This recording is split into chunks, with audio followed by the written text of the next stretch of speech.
So, my capacitors have turned up. So this is just a capacitor kit for the Amiga 600 from this amigakit.com, which I've used one of these before, so I thought I'd use the same one again. I think they weren't very expensive, and it's a pain in the arse if you want to try and source all these individual capacitors from all over the place. Oh, there's only 1, 2, 3, 4, 5, 6 types of capacitor in there, but still, you've got to go find them. There's like 19, 20 capacitors on the board of 6 different types, but they're all in here and they label them for you, so it should make it easier to find out which one to put where.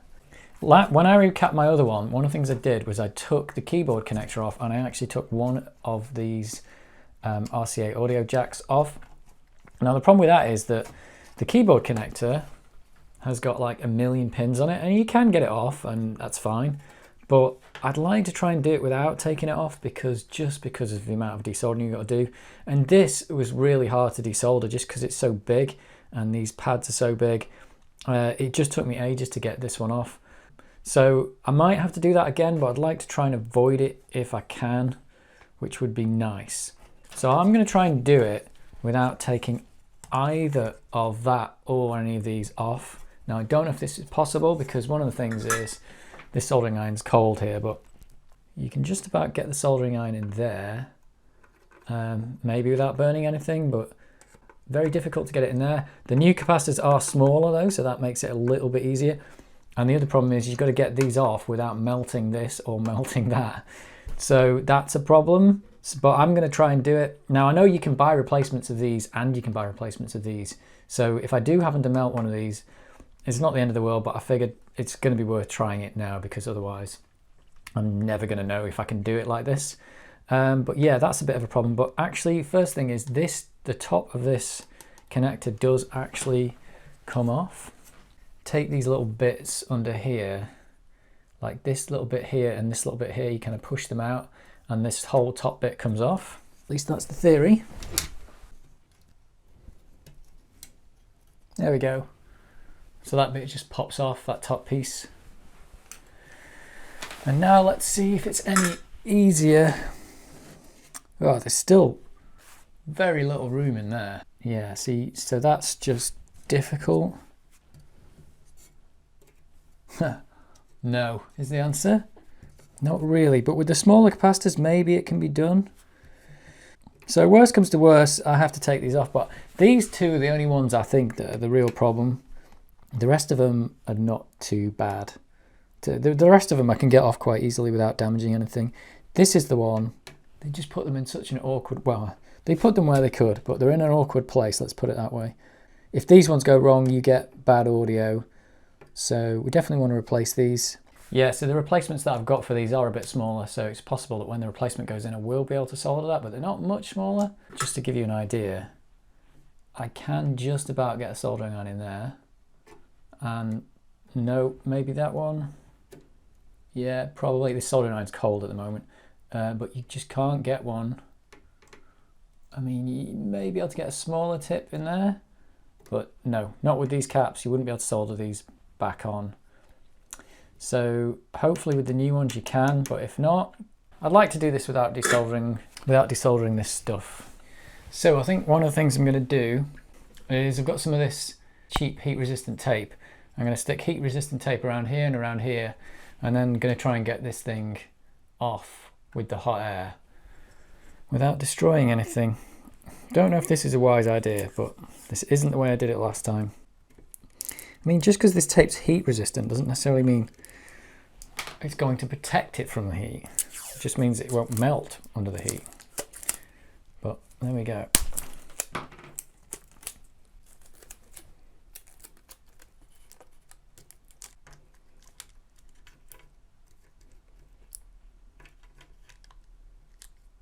So I've seen people do this without the heat resistant tape, and you can probably take as little or as much precaution as you want. But, you know, seeing as this is like 30-year-old technology and I can't replace it,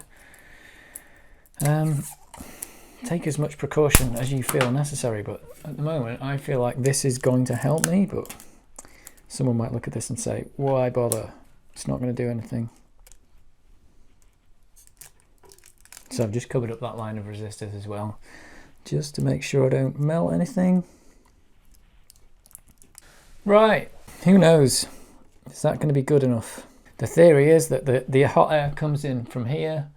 I melt this, the solder on here. I don't melt this, I don't melt this, I don't melt that, I don't melt that.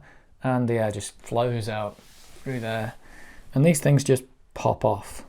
Might use a lower temperature for this maybe. Just don't know. Like I said, I took this off last time, so I didn't have any problem. So I'm going to use one of these crappy 50 quid hot air stations. Set to 300 maybe. Let's try 300. And I've got like a medium nozzle.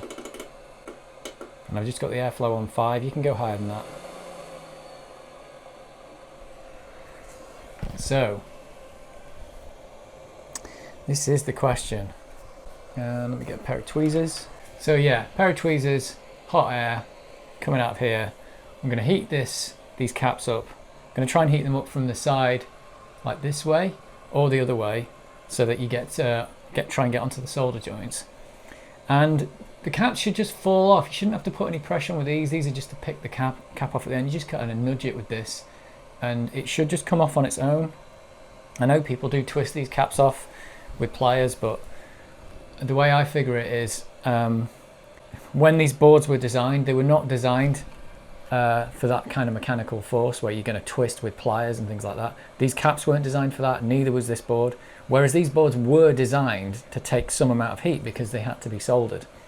So maybe these connectors weren't designed for that, but certainly these parts were designed to be soldered on with solder at least 180 degrees or more.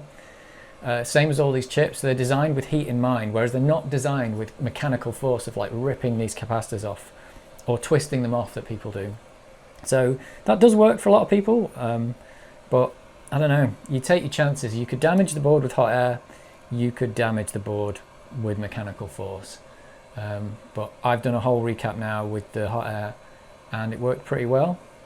I'm just giving the board a little bit of a warm so it's not really cold, so that when I do get the hot air to it, it won't suck out as much heat. So I'm just holding it like, 20 centimeters back and just starting to warm things up a bit. And once I've got one cap off, I go straight for the second one because the board will be super hot. So we'll want to just get it, strike while the iron is hot, so to speak. Super close up for this. And hope we don't destroy anything. Just going to make sure that's definitely out of the way. Don't know if this heat resistant tape makes. Some people use tin foil. Tin foil might work for you. So let's see if I can do this. So I've got it on 300. I normally have it a bit higher than this, but because there's so many components near to it, I've set it to 300 instead. And I'm going to try and blast the cap directly from here. I'll just zoom back out a bit, like from about there. I can already smell the glue on the tape. Right, I don't think this board's getting any warmer now, so. Right, here goes nothing. I'm either going to destroy these connectors or not.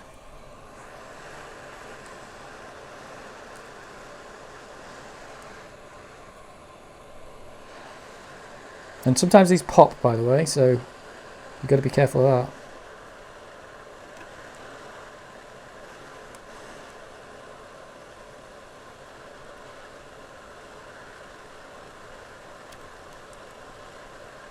There's one.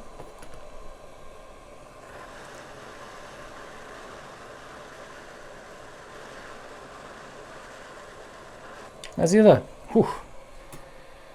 Maybe you couldn't see that, but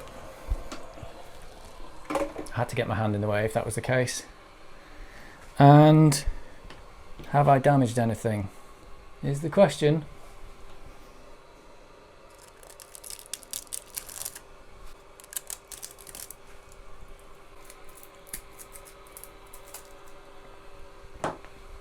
And the answer is no. It looks perfectly fine. So there you go. Bit of heat resistant tape does just fix that. How I'm going to get back in there with the soldering iron. Again, this soldering iron's cold, but you can fit it in there like that right now. I'll be able to clean these pads up, but look at the size of that compared to what's in here. So that'll need a bit of cleaning up, but not bad. And they didn't pop. So they're definitely the hardest ones to get out if you're trying to get these things out. But like I said, That's just worked for me. I've not tried it before without desoldering them. Getting them back in with this thing in here might be the hard part now. I'm quite pleased that didn't go wrong. Didn't melt anything. Didn't have the heat on those for very long at all.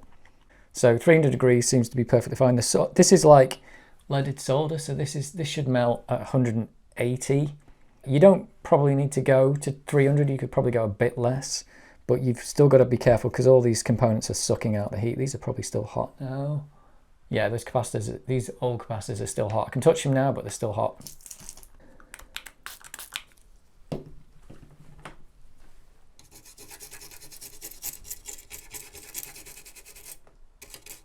Wow, they came off really nicely.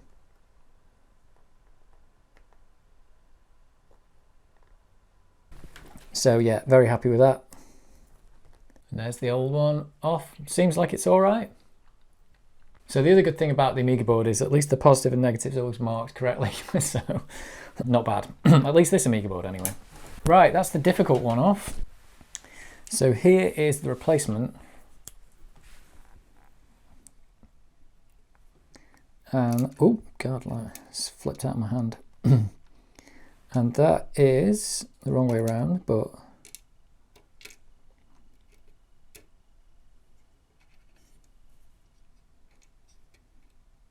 yeah, these pads need cleaning. There's a big lump there. I'm just trying to get it, I'm just putting this in for the size now. I'm not seeing if it actually fits. I mean, I'm not actually going to solder it in. Yeah, so there's again, this soldering iron's cold, but just maybe, don't know if I'm going to be able to get the soldering iron in there. I can just about fit this tip in there. I don't know. I don't think I can do it with that keyboard connector in. I just think there's just not enough room. I've got to get the iron in like there. It's just not going to work. That's really annoying. I could probably get these in without taking those RCA jacks out. But that one there, I can't do it. That's really annoying that they just... I've seen other people do this, but I just don't think I can do it. Other people definitely can though.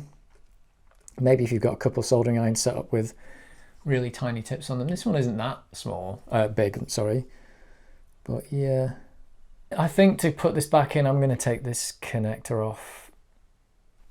So yeah, just to be aware. But anyway, proof that you can actually get these caps off without removing the keyboard connector.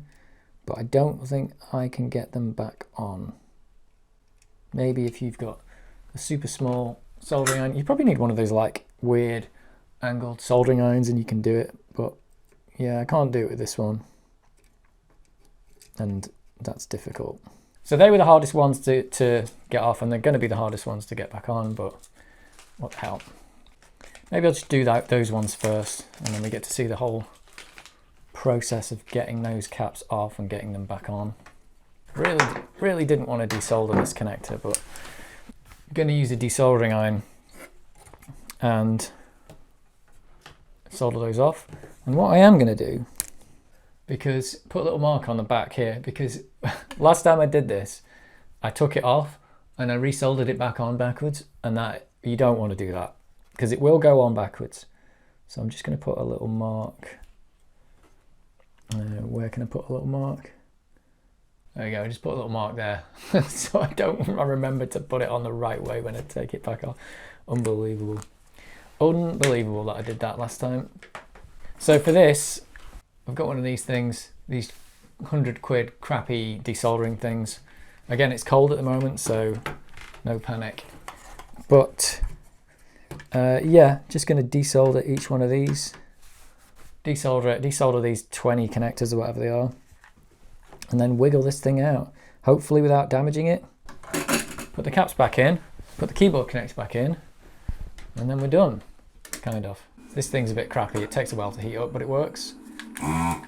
So yeah, it's got just one of these things with the solder sucker on it. Now you could, if you don't have one of those, you could use one of these things, but this is such a piece of crap, I could never get this to work. So the idea being that you solder the thing, you put that on, and then you go, and you know, it's supposed to suck the solder off. But I have had absolutely no luck with this at all. It's just crap. These are really cheap though. Now there is like a more, well, it's not really that expensive, but there's those solder pullet ones, which are the original ones of these, where these are just copies of it. Now I think that might actually work, but this thing, I've not had any luck with this. I think this is rubbish. I can't use it. Either I'm bad at using it or I can't use it, but it's just rubbish. So the desoldering station's definitely better, but it's also like 100 quid for a crappy cheap one. So yeah, but you're gonna need something like that anyway to desolder the surface mount, the through hole caps. So yeah, I am gonna do the rest of the caps, but I'm just doing these ones because these are the tricky ones, I think. These are like, you can see compared to this one, these ones here are gonna be a doddle. I'll just be able to clean those up and put them back on. That one, easy, that's the one that stops the computer from booting. And these ones over here, like I said, look bad. These ones look like they're gonna be hard, but they're not too bad to get off. Especially once you've desoldered these two, you get a lot more room. And you can actually get, yeah, the caps that I'm putting back on are a bit smaller, so you can actually get back in there to fix those ones. It's a bit fiddly, but that's how this thing is. You want this thing to last another 30 years, you're gonna have to maintain it. So this thing's at, I think I've got it set to 330, 340. So, but that should be fine for this, like, I mean, that's more than enough for this leaded solder, sorry. So, here we go. I'm gonna try and not damage the board. And there's a big pin at the end there. Yeah, there we go. I'm actually touching the back of it and I can feel it getting hot. It does appear to, like, the solder mask on this board is very thin. So you do have to be, it does leave like marks in it when you do this.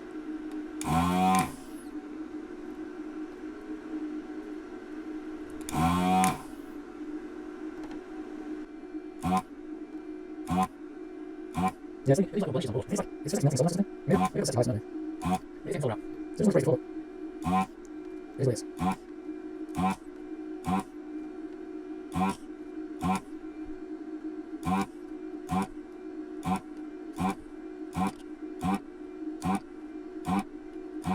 Yeah, maybe it's marks and oh, this one's got a bigger pad on it. So the one at the end I think is ground. This one as well.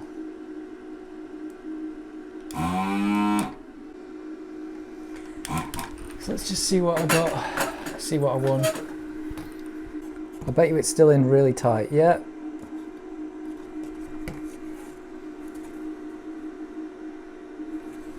And you can kind of feel the pins that still aren't. That one's still in. That one's alright. That one's out, that one's out, that one's out, that's out. Only takes a little bit of solder and it just doesn't come out. Right, I can definitely see a few at the end that are still.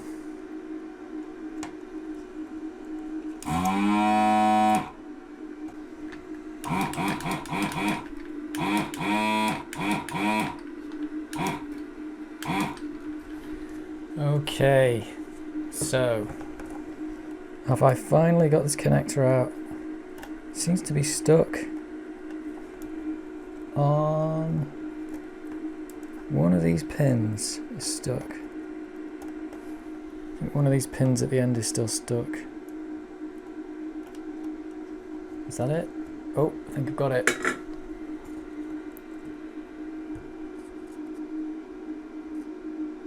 There we go. So connector is out. Whew. And that is tedious doing that, I can tell you that much. That's why I didn't want to do it in the first place. But that is proper tedious. I really don't like taking that out. It's just really hard to do. And the actual desoldering iron got blocked at one point, and I think I was putting too much heat in because it wasn't sucking the solder out. Goes to here. Yeah, it does. Cool. Right, I don't think I've broken anything. And now it's a lot easier to get to this. I don't think I'm going to take the RCA jack out. But God, what a nightmare. I'll give it a bit more of a clean while it's easier to clean it now. Oh, I've removed my Sharpie from the board. So once I've got these caps back in, I should be able to test them without replacing the keyboard connector to start with. Now I'm going to clean these pads, which don't need a lot of cleaning, but they still need cleaning. And I've just got a soldering iron. I've got it set to 310, which might be a little bit high, but I'm going to use unleaded solder when I finally. So I've just cleaned it a bit with alcohol, and I'm just going to put a tiny dab of this liquid flux on here. Now you could use any flux you want, but I've got liquid flux, so I'm using it, and it's horribly sticky and pretty messy, but it's what I've got, so I'm using it. And just be aware that last time I did this, if you get a load of liquid flux near this connector, I think it can kind of flow into the connector, and you end up you get connection problems on the keyboard connector. So I think you just want to use a tiny drip of this stuff to just clean these pads. It really is a drip. Even that's a lot, but it's good stuff this, but my God, is it messy. And get it on your fingers and it's horrible. So yeah, I'm just going to clean the pads with solder wick.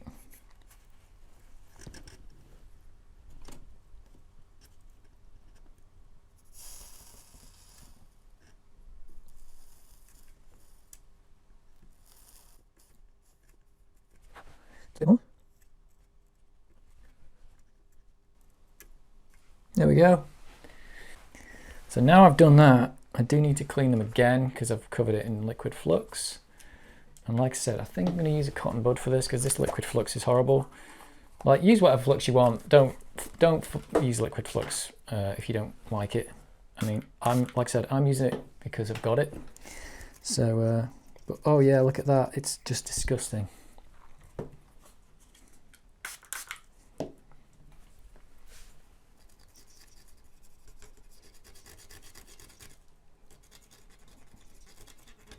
It really is horrible to clean up.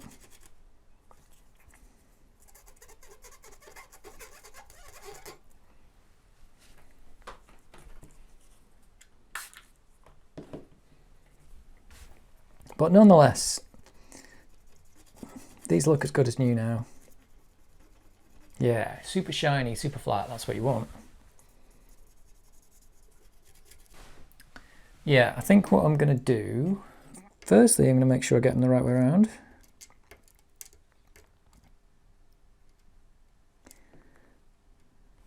So this soldering iron is hot now, but I think I can get in behind there. Yeah, what I'm going to do is just put a little bit of solder on one of the pads, and then I'm going to tack the capacitor on, just on the back pad, and then I'm going to do the front one separately.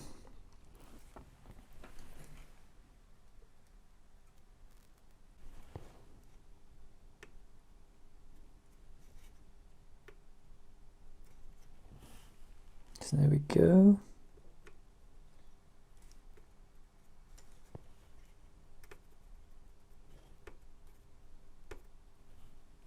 Right. So there's just a teeny bit of solder, just enough. Got to try and get this on without burning myself. Probably need to put a little dab of flux on here because I've burnt off all the flux in the solder.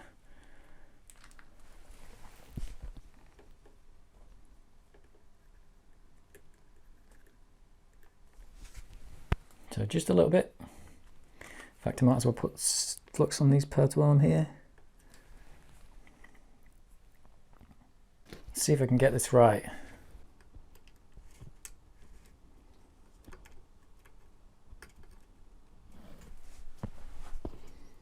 So the real trick is not burning the stuff you don't want to burn. That didn't go on.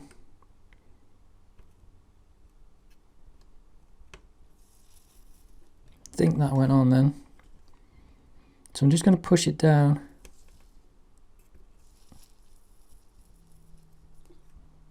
Right, I think that's on. I actually did touch the connector there. I don't know if you can see this. I did just burn a little bit of the connector. So I think that one's on. just to give it a nudge. It is on. So let's get another one. And this one should be a little bit easier.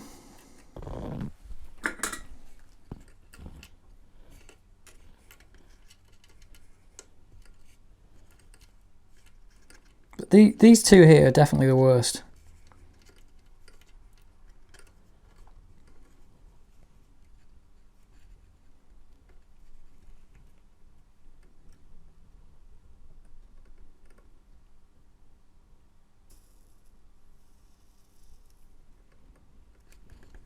So that's not quite on straight.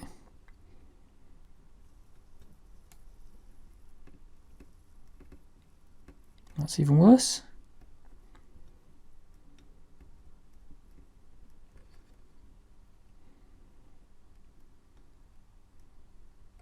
Right, I think that's on. It just needs pushing down a bit.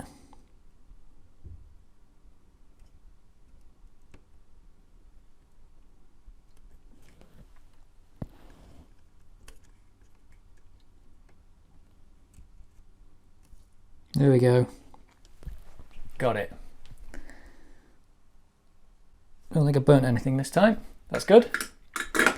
So now you can see why I had to move that connector here, because I've got to get there, which is just absolutely, that would have been impossible with the other one. I mean, that's not on super straight, that one, but it's good enough. So, yeah. Right. So now I can just do these bits, these last two bits with just a little bit of solder. So just give them a little nudge, make sure they're on the right way, which they are. Give them a little nudge, make sure they're not going anywhere. That's good. That's all good. And now I can just do the last bit with the iron. Right, let's try and keep my...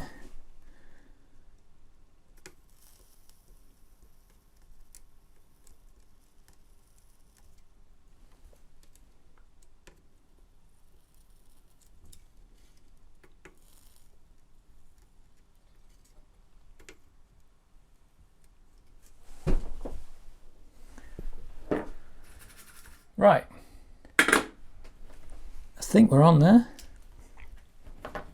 They feel like they're on. Right, so a little bit of a cleanup because I'm using this sticky liquid flux, which is horrible. Oh, did I get a little bit of, I think I might have got a little bit of solder in there. Did I just do that? That's annoying. Right, suppose what we can do now before we do anything else. So I haven't got a keyboard connector in, and whoops, I did accidentally fill one of those holes with solder, but that's just what happens. So let's see if we've still got anything. So you don't have to do this, I mean, but I'm just being thorough because it's my computer and it's got sentimental value. I suppose it does, it was mine back in the day. I want to make sure that I've got those in right before I put that connector back in, because that connector is a full-on nightmare. Like I said, I've seen people do it without taking that connector out, but it might rely on having a certain soldering iron tip or something like that. But yeah, these ones are definitely the hardest in the Amiga 600. These two little guys here. Everything else is easy because I don't have to take anything else out, and I'm not really worried too much about burning anything else. In goes New Zealand Story. And sounds like I got both channels.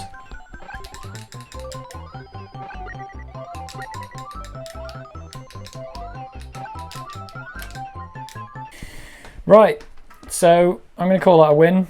So I'm going to put the keyboard connector back on now, and then we've done the two hard capacitors in the Amiga.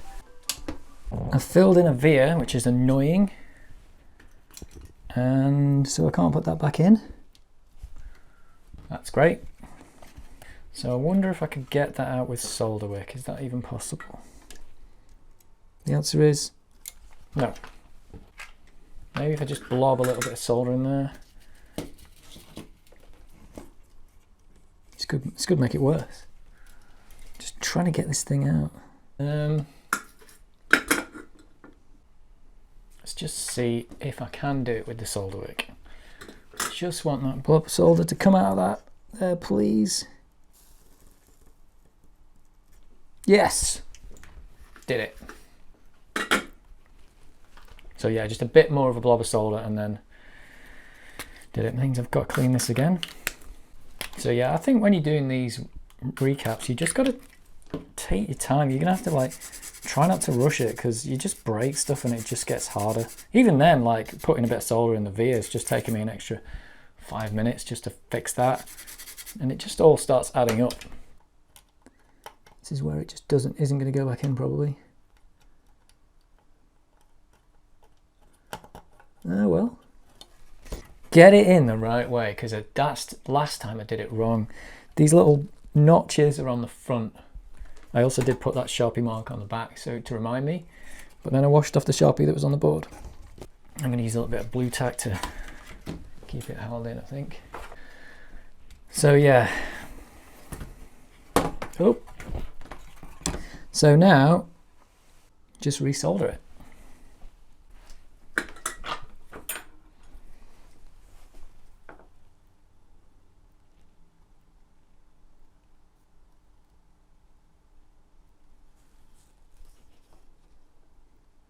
Doesn't like the heat.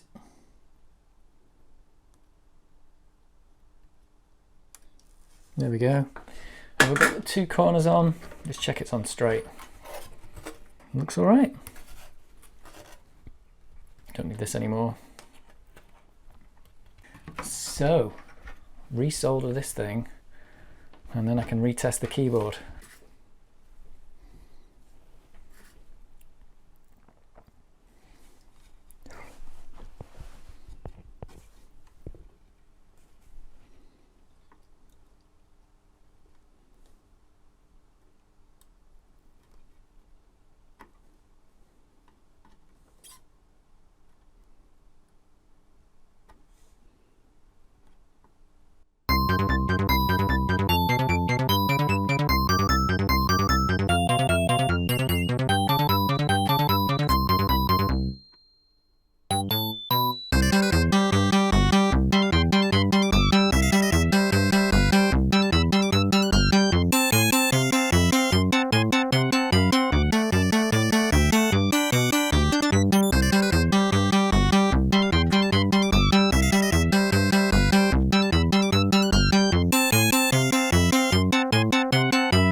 Just clean that up and make sure that they look like they're all connected.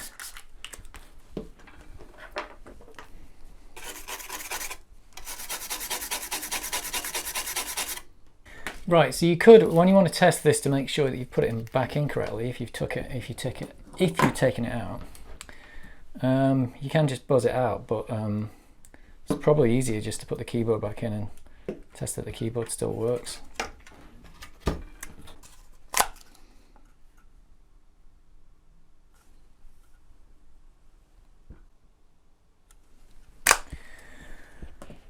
Right,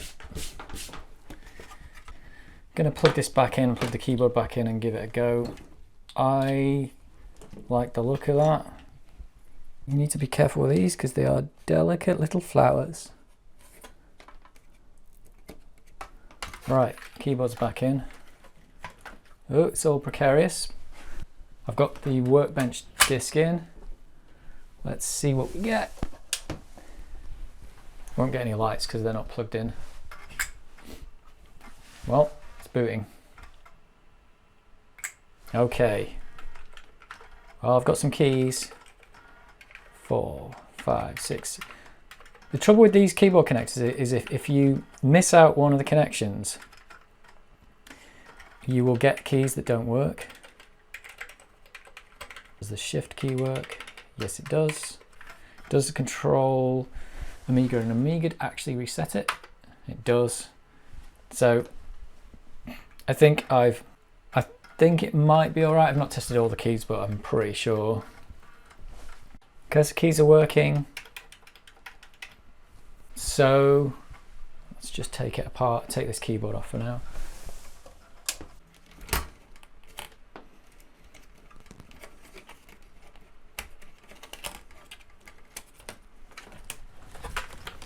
Okay, so just to recap, so I've just replaced these two here, and that actually took a little while. And yeah, it did take me a little while longer because I'm filming it and I'm trying to show how I'm doing it for anybody who wants to do this. But you have to be aware that this just takes quite a while and it's quite tedious, but I have gone for two of the hardest ones to get to. Now, I've seen people twist these off with pliers. I've seen people do it without desoldering this. I've seen people where they desolder the whole lot. How you do it may be up to you, but I've just shown you how I did it and it has worked. But I did need a desoldering station to do it, and I did need a hot air station, and you do need a soldering iron. So yeah, unfortunately, you might need a lot of those things to do it. But that's how I do it. Now I'll do the rest on video as well, but the rest are a lot easier, but I'll do those in another part. But the rest of these caps, yeah, these ones over here won't take anywhere near as long as this one. These ones take a little bit longer, but not much longer, I think.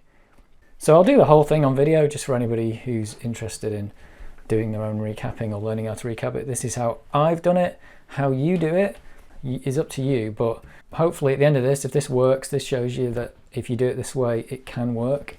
The main thing I think is no matter how you do it, just be careful. And the other thing to say is, if you don't want to invest in all the equipment to fix this yourself, then don't, because there's places that will recap it for you for like, I don't know, in the UK, I think there's a place that will do it for like 40 quid. And I think that includes the capacitors, which are like £5. So it's £45 for someone else to do it for you, if you don't want to do it yourself. The equipment that I've used here to do this in total has cost probably about £200, something like that. And you'd probably need a multimeter if something went wrong. So yeah, but once you've got all that equipment, you can recap as many of these as you want. This is already my second one I'm recapping, and I've recapped other stuff as well. So yeah, if you're only planning on ever recapping one computer, you just want my A600 to work and nothing else, just send it off to somebody who will do it, somebody reputable, or you know. But otherwise, if you are the kind of hands-on person, you want to learn how to do it, then maybe this will help you to do it yourself. But yeah, in the next one, I'll do more caps. Do more.